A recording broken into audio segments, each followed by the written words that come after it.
Notre lieu de bivouac est situé sur la suite du chemin que nous avons dû interrompre hier pour cause d'éboulement en direction du village de Capileira.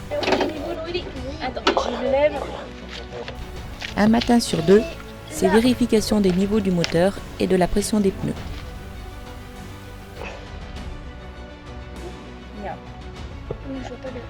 H, L, il est entre les deux, donc c'est bon.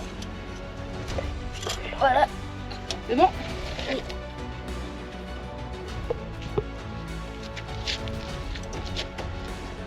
C'est bon. Là, tu le vois bien. Là, regarde, tu le vois là. C'est tout bon. Allez, en avant.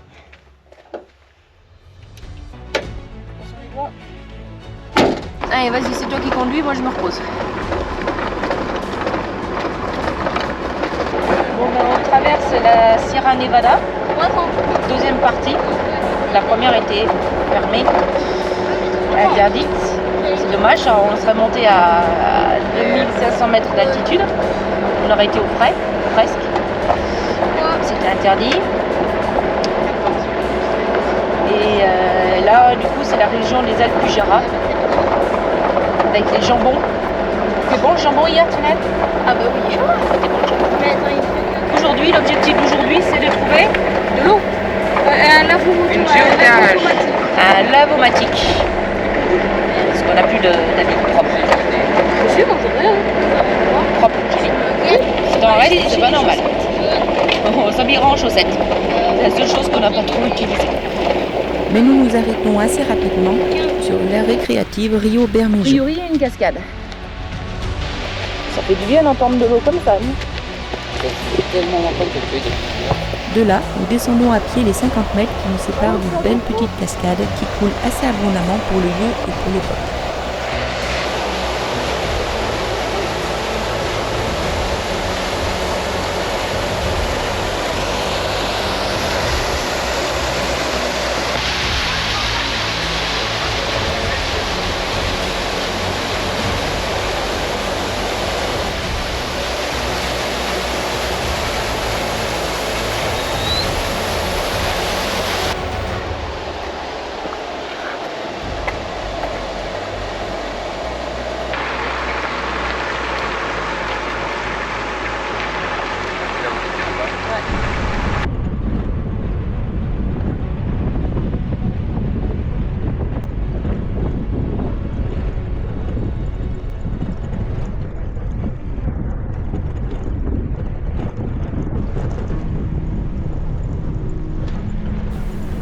Puis nous reprenons la piste qui nous mène à Capileira où nous faisons une bonne pause touristique dans ce village d'une blancheur éclatante.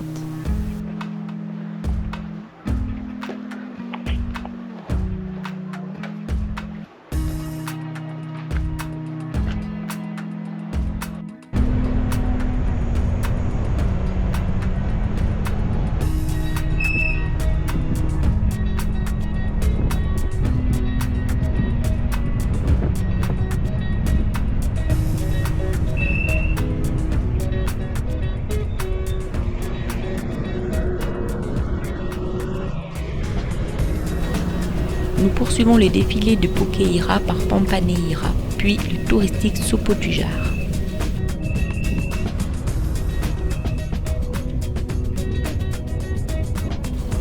Alors, pourquoi touristique? D'abord parce que des voitures sont déjà garées en double file 500 mètres avant le village, que les parkings sont payants et qu'il y a du monde de partout. Bon, cela n'explique pas pourquoi Sopo du Jar est touristique.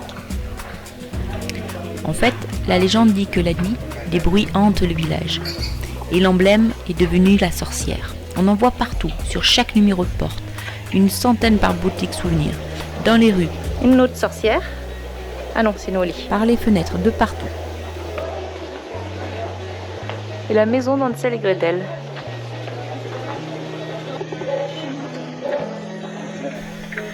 Le village est lui aussi blanchi intégralement à la chaux. Nous arpentons les ruelles qui nous mènent là à une cabane sur pattes, là à un dragon ou une autre créature maléfique ou surréaliste au détour d'une maison. Dommage qu'il y ait autant de monde, mais le village vaut vraiment le détour pour son originalité.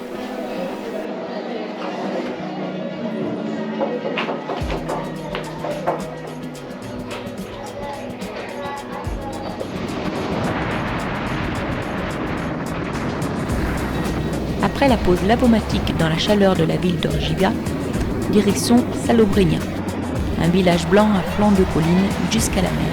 Et la ville de Salobreña, avec son château mauresque. Et la mer. Nous décidons d'aller nous rafraîchir à la plage, à l'ouest d'El Peñón. Tout le monde en profite bien et on repart, il est déjà 18h.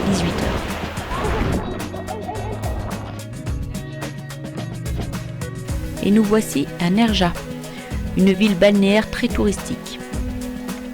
Ici, c'est le balcon de l'Europe. C'est un belvédère autrefois connu sous le nom de la Tour des Gardes et construit sur l'ancienne forteresse du IXe siècle. Contrairement à ce que l'on pourrait croire, on est encore loin de l'extrémité de l'Europe, encore environ 200 km de Gibraltar.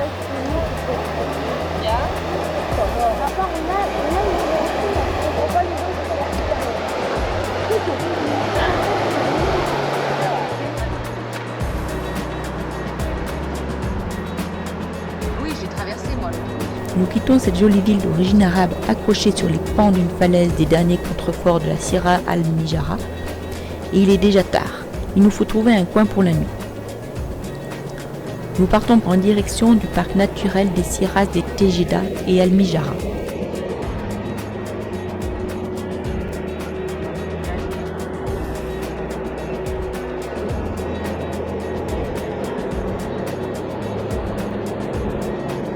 Mais malgré le paysage très vert et escarpé, il y a de nombreuses maisons et les chemins à flanc de montagne ne sont pas très propices pour bivouaquer. On va essayer de trouver un coin pour dormir. Oui. C'est mal barré parce qu'ici, il y a des maisons partout. Jaune. Orange. Distance du soleil. 5 heures,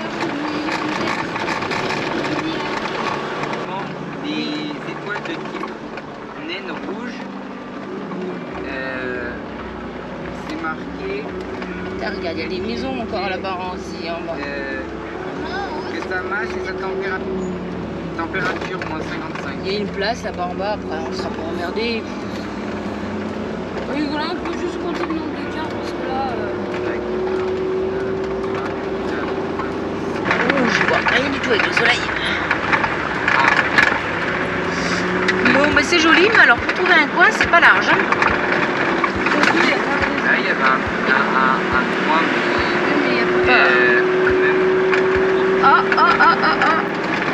Ah oui, c'est sûr que c'est raide à droite, raide à gauche. C'est nickel pour pas trouver de coin pour dormir.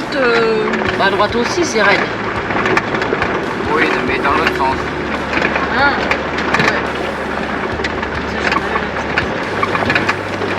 Pourquoi?